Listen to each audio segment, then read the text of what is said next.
రహీం 25,000 రూపాయలను సంవత్సరానికి 10% వడ్డీతో అప్పు తీసుకున్నాడు. అయితే 3 సంవత్సరాలకయ్యే సాధారణ వడ్డీ ఎంత? మొత్తం ఎంత? వడ్డీ సూత్రం I =PTR/100. P అంటే అసలు 25,000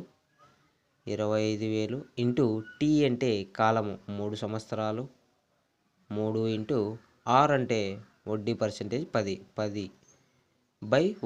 2 సున్నాలు 2 సున్నాలు క్యాన్సిల్ అయిపోతే 250 ఇంటూ 3 750 అవుతుంది. 750 ఇంటూ 10 7,500 అవుతుంది.